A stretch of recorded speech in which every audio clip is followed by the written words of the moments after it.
Hi, my name is Marten Schoonman.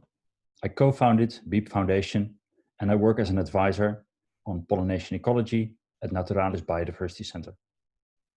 A few years ago, we started with the development of a Beep app you see here depicted on the left.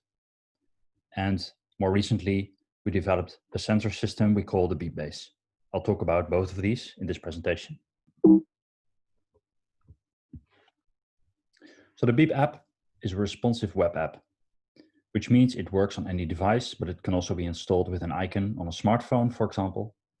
It has over 3,000 users, and it is open source.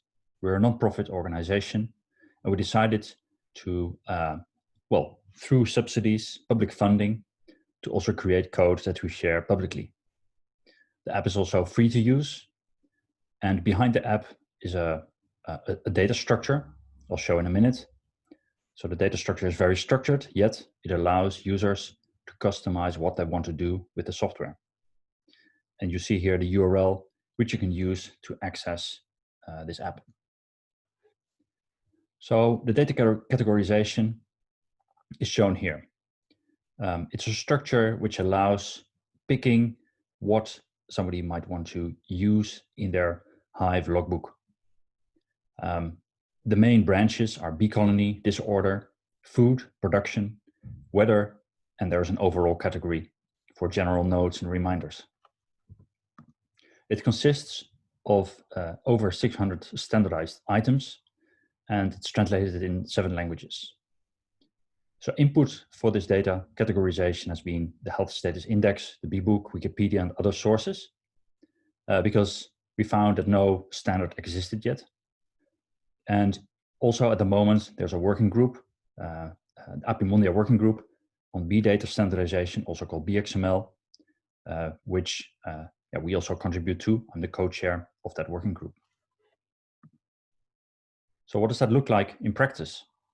It means that when a beekeeper or a bee researcher enters information on a certain hive using a checklist, that which you see here on the left, there are some standard items which has been chosen, which can be easily be changed to using a number of other standardized items.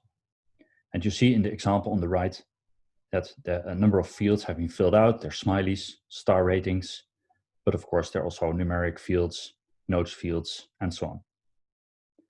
This data structure is extendable, and through this data structure, we also aim to make a bridge between the beekeeping practice and research purposes. Here's an example of the research feature in the platform.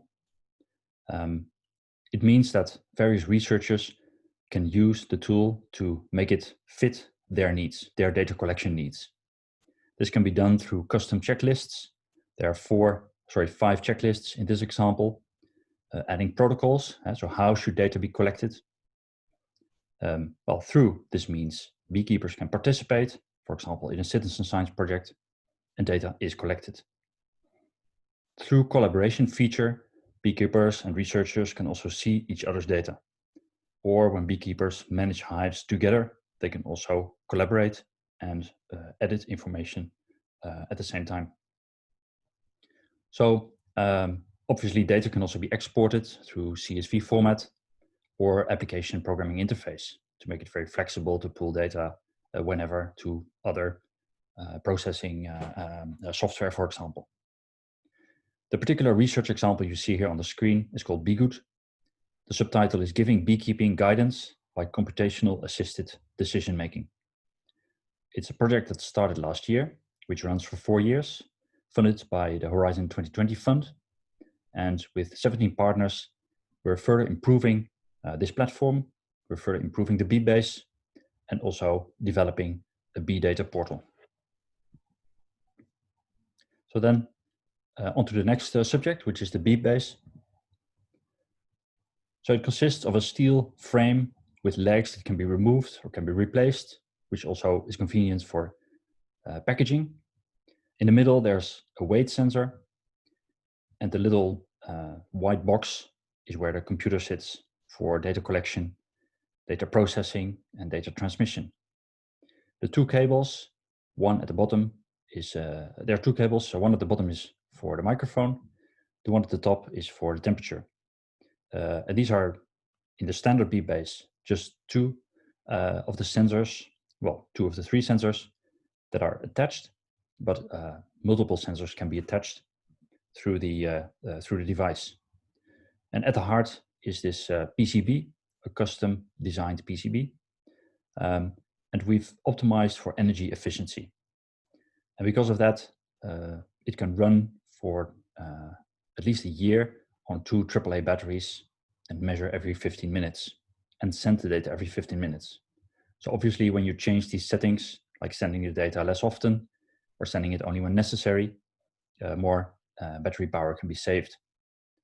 So as I mentioned, the temperature sensor that we chose allows for connecting many more sensors, including humidity as well. So moving on to what the Beep base looks like in practice. What you see here on the left is the installation guide or assembly guide, and in the lower corner on the left, the iOS app. We've created one both for iOS and for Android, and it allows to connect to the Beep base using Bluetooth to, for example, set the LoRa data configuration. LoRa, the long range network, is what we use for energy efficient data transmission. Weight calibration, firmware updates, audio processing like Fourier transformation, setting things like transmission interval, and etc. So the Beep base is placed under the Hive. It can be attached to the Hive. It can be attached to the surface. And on the right-hand side, you see a number of example charts. The Beep platform, the software platform, allows also for receiving data from any system. We collaborate at the moment, for example, with Hive and with Beelogger, both based in Germany. So as mentioned, we work open source. Here on the left, you see a screenshot of the GitHub repository. And on the right-hand side on openhardware.io, through our website, beep.nl, you can find the exact links. That concludes my short presentation. I've added here my email address, and I'd like to acknowledge the Beep team, the partners, the funders, and also the Be Good project. Thank you for your attention.